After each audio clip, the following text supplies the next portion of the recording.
नमस्कार दोस्तों, मैं राजेंद्र नागर आज फिर हाजिर हूं काम की बात के एक नए एपिसोड को लेकर। लोग अपनी जिंदगी भर की कमाई अपनी एक छोटी सी गलती की वजह से खो देते हैं। बैंकों में जितनी तेजी से टेक्नोलॉजी का विकास हुआ, उतनी ही तेजी से फ्रॉड के प्रकरण भी बढ़ने लगे। शायद ही कोई ऐसा दिन जाता हो जिस दिन अखबारों में यह खबर ना हो कि फला व्यक्ति से पासवर्ड या ओटीपी पूछकर किसी ने उसके खाते से पैसे निकाल लिए। रिजर्व बैंक के द्वारा भी इस संबंध में बार बार इस बात को प्रचारित किया जाता है। इसके बाद भी लोग अपना पासवर्ड या ओटीपी इन हैकर्स को दे देते हैं और फिर बाद में पछताते रह जाते हैं। पिछले दिनों सुनी गई कुछ घटनाओं में एक बैंक की शाखा प्रबंधक भी इसी तरह की घटना की शिकार हो गई। गरीब तो गरीब, अभिनेता और बड़े बड़े अधिकारी भी इस तरह के फ्रॉड में उलझ जाते हैं और अपनी गाढ़ी कमाई को खो देते हैं। हैकर्स को इस बात का भी कोई रंजगम नहीं होता है कि वे किसी की मेहनत की कमाई को लूट कर उसकी जिंदगी को बर्बाद कर रहे हैं।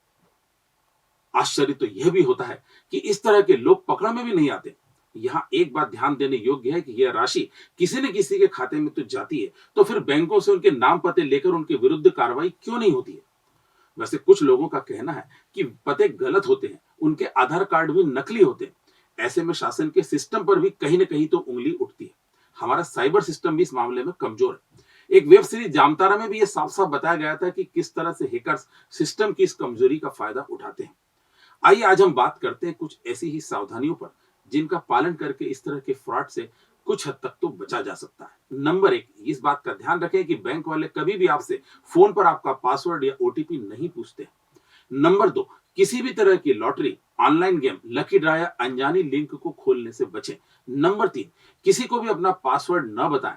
नंबर चार, नए एटीएम का पासवर्ड बनाते ही पासवर्ड को तुरंत बदल दें। नंबर पांच, गूगल पर कंपनी के टोल फ्री नंबर या कंप्लेंट नंबर सर्च न करें। नंबर छह, यह भी ध्यान रखें कि किसी भी कंपनी के टोल फ्री नंबर पर मोबाइल नंबर नहीं होता है। नंबर सात, गूगल पे या पेटीएम जैसी एप्लीकेशन के स्कैनर डाउनलोड न करें। नंबर आठ, कभी भी पब्लिक वाईफाई से फाइनेंशियल ट्रांजैक्शन न करें। इन सारी सावधानियों को बरतने के बाद भी यदि आप इस तरह के किसी फ्रॉड के शिकार हो जाते हैं, तो तुरंत बैंक में सूचना देकर खाते या एटीएम को ब्लॉक करवाएं। शासन के द्वारा एक नंबर भी जनहित में जारी किया गया है। आप इस नंबर पर यदि फोन करेंगे तो हो सकता है कि यह राशि हैकर्स के खाते से निकलने से बच जाए। इस नंबर को आप अपने फोन में सेव करके रख लें। यह नंबर है 155260।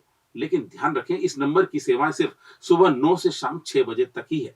कुछ लोग समाज में शर्म की वजह से भी इस बात को छुपा जाते हैं और पुलिस में शिकायत नहीं करते। लेकिन याद रखें, इन बातों को छुपाकर आप अपना और समाज का नुकसान ही कर रहे हैं। इसलिए ऊपर दी गई सावधानियां रखते हुए समय पर पुलिस को इस मामले में सूचित करें, क्योंकि आपकी गाड़ी कमाई सिर्फ और सिर्फ आपकी है। सावधान रहें, सतर्क रहेंगे। फिर मिलेंगे हम ऐसे ही किसी अन्य काम की बात को लेकर। तब तक के लिए नमस्कार।